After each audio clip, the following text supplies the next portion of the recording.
vai atuar no centro da saciedade no cérebro. E o que ele vai fazer? Ele vai aumentar o termostato. Você vai estar comendo menos caloria, mas vai estar comendo o quê? Mais, porque a sua fome vai aumentar. Estimula a fome. Então, no diet. Ok? Aspartame. Outro problema relacionado com aspartame.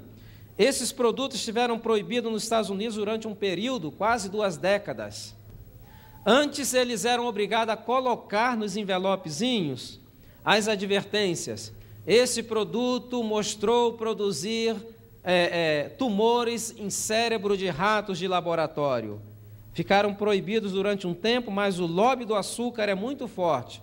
Conseguiram novamente ser recomercializados e hoje nem essas advertências são colocadas. Em alguns países da Europa, esses produtos são proibidos e está listado pela Organização Mundial da Saúde como possível carcinogênicos. E se observou, principalmente na Europa, mulheres que utilizavam muito desses produtos, os filhos tinham a propensão a desenvolver tumores no cérebro. E, às vezes, os tumores apresentavam já com a criança com 8 a 10 anos de idade. Então, são produtos que nós não deveríamos nem pensar em consumi-los. Ok? Agora,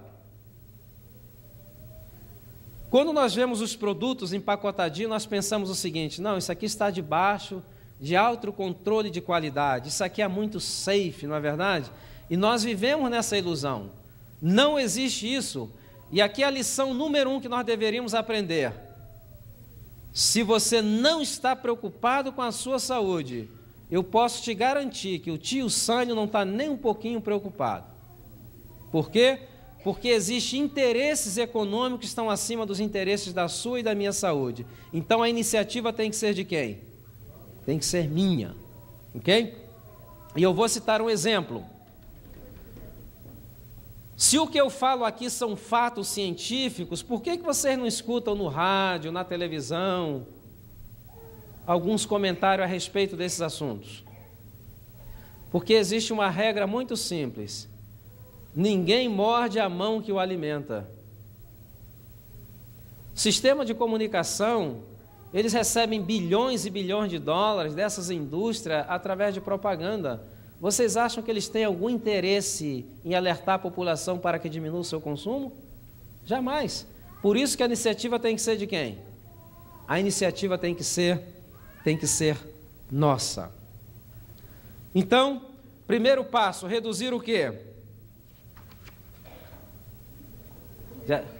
Eu acho que o primeiro passo seria alguma coisa para a memória, não é verdade? Reduzir a quantidade de alimentos. Segundo passo seria o quê? Reduzir açúcar, a quantidade de açúcar refinado. Agora, vamos colocar as coisas em perspectiva. Eu não estou dizendo que de vez em quando você não pode tomar um sorvete, que de vez em quando você não possa comer uma pizza, que de vez em quando você não possa ir a um aniversário de um membro da igreja ou de um vizinho, ficar lá como santarrão, não como bolo, não faço isso. Não, esse não é o ponto. Esse não é o ponto. O problema é que as pessoas estão diariamente com doces, com chocolates, com pizza, com sanduíche, com hambúrguer, e de vez em quando comem uma folhinha de alface para acalmar a consciência. Temos que colocar as coisas em perspectiva. Essas coisas nunca deveriam fazer parte principal da nossa alimentação. Deveria ser uma pequena porcentagem, uma bem pequena porcentagem. Ok? Deu para entender? Principalmente nós que temos filhos, é difícil. Eu tenho um filho, meu filho tem 12 anos, e como todo menino criado nesse país, às vezes nós temos os filhos, e quando nasce, nós estamos ali, cuidando deles com aquela preocupação, esperando a criança balbuciar as primeiras palavras. E o marido e a mulher ficam assim, ele vai dizer papai ou vai dizer mamãe? Vai dizer papai ou vai dizer mamãe? Daqui a pouco a criança grita, McDonald's! E todo mundo fica decepcionado. Por quê? Porque as crianças são programadas para serem consumidoras. Então, eu tenho um acordo com meu filho.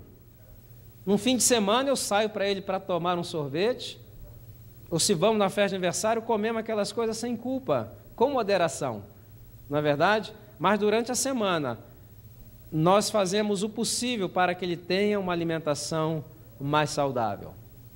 Então, temos que colocar as coisas em perspectiva. Ok? Terceiro passo, vamos falar rapidamente do terceiro passo. Vamos começar, não vamos alcançar a falar tudo, mas amanhã à noite a gente continua. Reduzir o máximo que nós possamos o consumo de produtos de origem animal. Quais são os produtos de origem animal? O que mais? O próprio animal, né?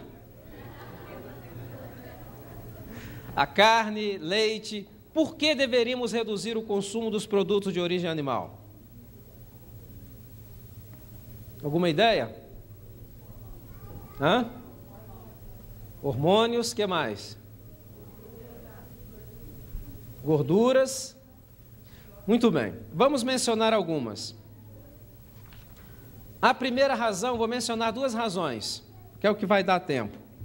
Primeira razão é a razão que nós chamamos razões ecológicas. Já ouviram pela televisão a propaganda que existe para nós salvarmos o planeta? Porque os recursos do planeta estão se esgotando. Se nós quisermos ser mordomos desse planeta, a primeira coisa que nós deveríamos fazer seria o quê? Reduzir ou eliminar o consumo de produtos de origem animal. E outra coisa, eu vou muito mais longe. Hoje o nosso mundo tem 6 bilhões de habitantes e aproximadamente 2 bilhões de habitantes estão passando fome. Você sabe por que estão passando fome? Porque é impossível sustentar o mundo com produtos de origem animal. E eu vou explicar por quê. A carne ela é responsável pela fome no mundo, porque todas as terras aráveis, onde se poderia estar produzindo cereais para alimentar a humanidade, se está produzindo cereais para alimentar a quem? Ao gado. Então aqui vem a primeira implicação. Nós produzimos, por exemplo, 10 quilos de proteína animal, damos ao gado, e o gado nos retorna apenas 1 quilo em forma de proteína animal. Produzimos 10 em forma vegetal e recebemos apenas o quê? 1 quilo em forma de proteína animal. É um mau negócio, não é verdade? Você dá 10 para receber 1. Agora, a diferença entre o que nós damos para os animais e o que nós recebemos de volta representa quase 50 milhões de toneladas de grãos por ano, que seria suficiente para erradicar a fome do mundo. Hoje existe fome no mundo, não porque o planeta não tenha recursos para alimentar a sua população, é porque a política de alimentos no mundo está criando uma classe que está morrendo de fome porque estão beneficiando apenas um pequeno grupo. Então, se eu estou preocupado com fome na África, fome na Ásia, primeira coisa que eu deveria fazer seria o quê? Reduzir ou eliminar o consumo de produtos de origem animal. Eu vou fazer outra ilustração. Vamos supor que você tenha 1 acre de terra. E você vai utilizar esse acre de terra para produzir proteína para você, para sua esposa e para seus 2 filhos. Se você utiliza esse acre de terra para produzir proteína para vocês 4, utilizando a terra para criar animais, criar vaca, você vai produzir proteínas só 77 dias por ano. Então já existe um déficit de quanto aqui? De quase 300 dias. Se você decide utilizar esse acre de terra para produzir proteínas, criando gado para produzir leite, você vai produzir leite em proteína para a sua família por 286 dias. Temos um déficit de quanto? Mais ou menos 80 dias. Agora, se você utilizar esse acre de terra para produzir proteínas, plantando trigo, você vai conseguir por cada safra proteína para você e para sua família por 877 dias. Ou seja, cada safra vai produzir proteínas para quase 3 anos. 2 anos e meio aproximadamente. Agora, se você utilizar esse acre de terra para produzir proteína para você e sua família, você vai produzir proteínas para aproximadamente 2.222 dias. Quer dizer que cada safra está produzindo sustento para a sua família por quase que 6 a 7 anos. Viram a diferença? Então, essa é a primeira implicação que nós temos. Nosso planeta, existem recursos para sustentar 5 vezes mais a população que nós temos hoje, aproximadamente 30 bilhões de pessoas. Mas é impossível alimentar 6 milhões utilizando-se produtos de quê? Produtos de origem animal. Se você quer salvar o planeta, se você quer ser um bom mordomo, primeira coisa que você tem que fazer, o que é? Reduzir o consumo de produtos de origem animal. O que eu poderia dizer da água? Se prevê que em 50 anos aproximadamente haverá um esgotamento da água potável do mundo todo. E no processo de produção de carne, para produzir carne para um carnívoro, se consome, sabe quantos litros diários de água? 10.000 litros de água diários são consumidos para produzir alimentos carne para um carnívoro. Para produzir alimentos para um vegetariano, se consome aproximadamente 10%, só 1.200 litros de água. Deu para ver a diferença? A produção de carnes para alimentar a humanidade é uma coisa, do ponto de vista lógico, sem prática. Só está atendendo às necessidades, os interesses de um grupo minoritário, e a metade da população do mundo já está morrendo de fome por essa que eu chamo de política alimentar. Então, esse é o primeiro aspecto. Segundo aspecto é o aspecto sanitário.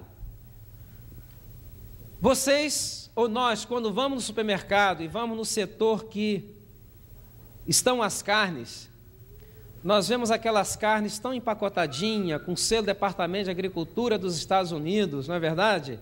E nós pegamos aquilo com orgulho. Puxa, vivo num país do primeiro mundo e vou consumir agora um produto debaixo do mais rigoroso controle de qualidade. E nós vivemos nessa ilusão, porque isso é uma ilusão. É impossível. E às vezes as carnes têm uma aparência tão fresca, já notaram? Compra aquelas carnes empacotadas, tem uma aparência tão fresca que às vezes parece que mataram a vaca de trás do supermercado. Mas esses animais já estão mortos por quê? Há semanas. Como eles conseguem manter essa aparência fresca das carnes? Eles acrescentam uma substância chamada nitrato. Só que as bactérias do nosso intestino vai transformar o nitrato em nitrito. E nitrito é uma substância altamente carcinogênica. Aqui nós estamos vendo a segunda relação entre câncer do cólon e consumo de quê? E o consumo de carnes. Então, reduzir o máximo que nós possamos. Agora, controle de qualidade. Será que existe realmente inspeções nesses matadouros? São milhões de animais que são mortos a cada semana. Necessitaria um exército de inspetores para fazer uma inspeção bem acurada. No máximo que os inspetores fazem, o que eles fazem? Eles vão lá na planta que processa a carne, dão uma olhada nos livros, né? Porque o americano acredita muito nesse negócio de livro, né? Não, está aqui, está escrito dentro do protocolo. Eles gostam de viver também nessa ilusão. Mas não. Mas houve um período em que o Departamento de Agricultura dos Estados Unidos promoveu umas inspeções mais rigorosas. E o resultado dessas inspeções teve um impacto tão tremendo que foi publicado num livro chamado The Jungle, a selva. E o que eu vou ler para vocês aqui é apenas uma parte do texto do relatório.